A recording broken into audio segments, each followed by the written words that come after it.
તો જૂનાગઢ જિલ્લામાં પણ સૂર્યદેવ કોપાયમાન. જૂનાગઢમાં રેડ એલર્ટ જાહેર. શહેરના રસ્તાઓ પર લોકો અને મહિલા ગરમીથી બચવા માટે મોઢા પર દુપટ્ટા કપડા બાંધીને નીકળે છે. તો ઠંડા પીણા તેમજ શેરડી રસની લારીઓ પર લોકો રસ પીવે છે અને તરસ છીપાવે છે. 12 વર્ષ બાદ માર્ચ મહિનાની શરૂઆતમાં ગરમીનો આકરો પ્રકોપ છે. જનજીવન ઉપર વ્યાપક તેની અસર પણ જોવા મળી રહી છે. જૂનાગઢ જિલ્લામાં હાલ ગરમીને લઈને રેડ એલર્ટ જાહેર કરવામાં આવ્યું છે.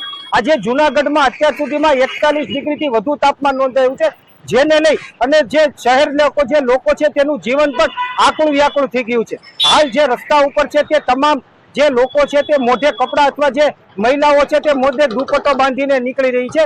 બીજી તરફ જોવા જાય તો 2013 પછી માર્ચની શરૂઆતમાં 2025માં આ પ્રથમ એવી ઘટના બની છે કે જ્યારે 2025ના માર્ચ મહિનાની શરૂઆતમાં આવી ગરમી પડી રહી છે. ત્યારે જૂનાગઢ જિલ્લાને રેડ એલર્ટ જાહેર કરતા રસ્તા ઉપર પણ લોકોની ઓછી ચહલપહલ જોવા મળી છે અને લોકો શેરડીનો રસ તેમજ ઠંડા પીણાથી અને ગરમી ઓછો કરવાનો પ્રયાસ કરી રહ્યા છે.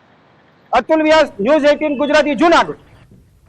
ફૂડ વિભાગની ટીમની શંકાસ્પદ ગોડાઉન પર રેડ. મોડી રાત્રે શંકાસ્પદ 2 ગોડાઉનમાં રેડ પાડી છે. પાટણ ઊંઝા હાઈવે પર હાંસાપુર નજીક રેડ કરી છે. પાર્થ એસ્ટેટના ગોડાઉન નંબર 21 અને B1 ગોડાઉન સીલ કરાયા છે. ગોડાઉનમાં શંકાસ્પદ ઘી બનતું હોવાની બાતમીના આધારે રેડ કરાઈ છે. રેડ કરતા બંને ગોડાઉન બંધ મળી આવ્યા છે. ગોડાઉન માલિકનો ટેલિફોનિક સંપર્ક ન થતા મોડી રાત્રે ફૂડ વિભાગે 2 ગોડાઉન સીલ કર્યા. ગોડાઉનમાં ખરેખર શંકાસ્પદ ઘી છે કે પછી અન્ય ખાદ્ય વસ્તુ, તે ગોડાઉન ખોલ્યા પછી જ ખબર પડશે. પાટણમાં આંગણિયા પેઢીનો કર્મચારી લૂંટાયો છે. સમીની PM આંગણિયા પેઢીનો કર્મચારી લૂંટાયો. 26 લાખની લૂંટ કરીને લૂંટારા ફરાર થયા છે. તો સમી હારીજ વચ્ચે કાઠીવાડા નજીક બન્યો છે આ બનાવ. પોલીસે અલગ અલગ ટીમ બનાવીને તપાસ હાથ ધરી. સુરેન્દ્રનગર મૂડીના નાડઘરી ગામની સીમમાં અચાનક કમ્પ્રેસર ફાટતા દોડધામ મચી ગઈ. સીમમાં બોરવેલની કામગીરી ચાલતી હતી. આ દરમિયાન જ અચાનક કમ્પ્રેસર ફાટ્યું અને આગ લાગી. સદનસીબે સવારનો બનાવ હોવાથી સીમમાં અવરજવર નથી, જેના કારણે જાનહાની ટળી છે. તો લોકોએ જાતે જ પાણીનો મારો ચલાવી આગને કાબૂમાં લેવાના પ્રયાસ કર્યા. આસપાસના લોકોએ આ અંગે ફાયર ફાઇટરને પણ જાણ કરી. રાજકોટની વાત કરીશું તો ટીખળ ભારે પડી શકે છે. અશાંત ધારો છે તેવા વોર્ડ નંબર 2નો વિડીયો વાયરલ થયો છે. સગીર બાળકો દ્વારા ચાલુ સાયકલે ઘરોમાં પથ્થર ફેંકવામાં આવી રહ્યા છે. તો સગીરોની ટીખળથી પરેશાન છે લોકો. સમગ્ર ઘટનાના CCTV સામે આવ્યા છે. બાળકોની આવી ટીખળ ક્યારેક ભારે પણ પડી શકે છે. તો દ્રશ્યમાં જોઈ શકો છો કે લોકોના ઘર પર બાળકો પથ્થર ફેંકી રહ્યા છે. તો ગુજરાત પંચાયત લેબોરેટરી ટેકનિશિયન મહામંડળે કાર્ય દેખાવ કર્યા છે. વિવિધ પ્રશ્નોની ઘણા સમયથી સરકારમાં રજૂઆત કરી છે. નિરાકરણ હજુ સુધી નથી આવ્યું. લેબ ટેકનિશિયન પહોંચ્યા છે ગાંધીનગર. ગાંધીનગર સત્યાગ્રહ છાવણી ખાતે લેબ ટેકનિશિયન મહામંડળે બેનર સાથે સૂત્રોચ્ચાર કર્યા. તો મુખ્ય 6 માંગણીઓ છે. પ્રાથમિક આરોગ્ય કેન્દ્ર કક્ષાએ લેબ ટેકનિશિયનને infection allowance, non practice allowance આપવાની માંગ કરવામાં આવી છે. તો આ સાથે જ કેન્દ્ર કક્ષાએ આઉટસોર્સથી અટેન્ડન્સ સહાયક આપવાની પણ માંગ કરાઈ છે.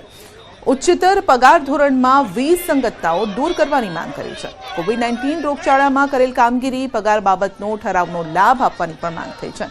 લેબોરેટરી ટેકનિશિયનને મેલેરિયા સુપરવાઇઝર અને મેલેરિયા ટેકનિશિયનની ખાલી પડેલી જગ્યા પર શૂન્ય બજેટમાં કામગીરીમાં ફેરફાર કરવાની માંગણી સાથે ધરણા કર્યા છે. તો સરકાર મહામંડળની માંગ જો નહીં સંતોષે તો આગામી સમયમાં ઉગ્ર આંદોલન કરવાની ચીમકી ઉચ્ચારી છે.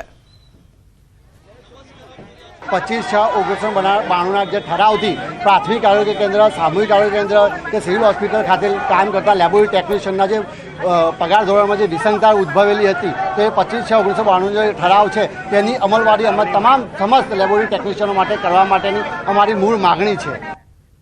ભારતની જીત પર ધારાસભ્ય રીવાબા જાડેજાએ ટીમ ઇન્ડિયાને અભિનંદન પાઠવ્યા. 12 વર્ષ બાદ ઐતિહાસિક જીતને અભિનંદન પાઠવતા તમામને જીતનો શ્રેય આપ્યો, જ્યારે કે રવિન્દ્રસિંહ જાડેજાના સંન્યાસની બાબતને અફવા ગણાવી છે. કહ્યું છે કે એમની ઇન્સ્ટાગ્રામ સ્ટોરી જોઈ લો. 12 વર્ષ પછી જે ઐતિહાસિક જીત આપણને ચેમ્પિયન્સ ટ્રોફીના ફાઇનલમાં મળી છે એ બદલ હું ખૂબ ખૂબ અભિનંદન પાઠવું છું 140 કરોડ દેશની જનતાને, ક્રિકેટ લવર્સને અને ટીમ ઇન્ડિયાને. અને ખૂબ સરસ રીતે આપણે થ્રુ આઉટ ધ ટુર્નામેન્ટ રમ્યા અને દેન ફાઇનલમાં જે રીતનું પ્રદર્શન ટીમ કોમ્બિનેશન અને દરેક ઇન્ડિવિજ્યુઅલ પ્લેયર્સે કરેલું, તો આ જીતનો શ્રેય એ તમામને જાય છે. એટલે ખૂબ ખૂબ અભિનંદન.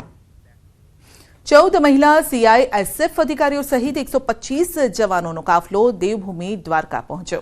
સમુદ્રીય તટની સુરક્ષા માટે નીકળેલી CISF જવાનોની સાયકલ રેલી દ્વારકા દરિયાકાંઠે પહોંચી. જવાનોની સાયકલ રેલી કચ્છ લખપતથી શરૂ થઈ હતી અને કુલ 6553 કિલોમીટરની સાયકલ રેલી કન્યાકુમારી ખાતે પૂર્ણ થશે.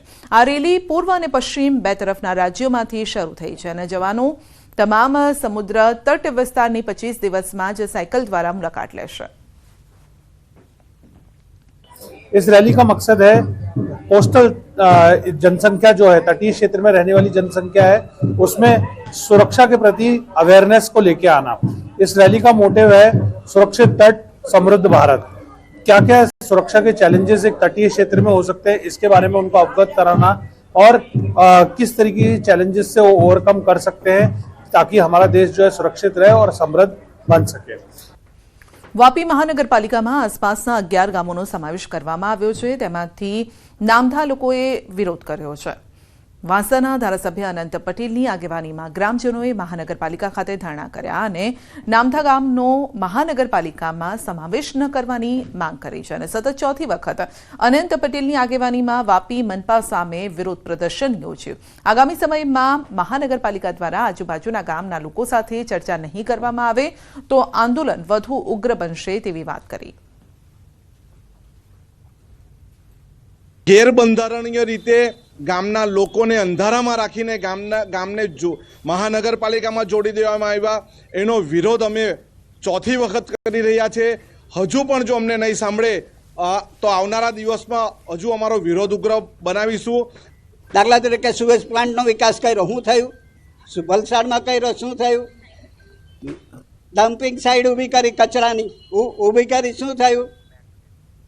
રાજકોટ જિલ્લાના જામકંડોરણા તાલુકાના ધોળીધાર ગામના લોકો આકરા પાણીએ જોવા મળ્યા. અનુસૂચિત જાતિ માટે મંજૂર કરવામાં આવેલ ડોક્ટર બાબા સાહેબ આંબેડકર ભવન ન બને તેવા પ્રયત્નો કરવામાં આવ્યા હોવાના આક્ષેપ કર્યા છે અને જેથી ગામના લોકોએ અનશન પર બેસવાની ચીમકી આપી છે અને પોલીસ મથકે અરજી આપી ફરિયાદ નોંધવા માંગ કરી.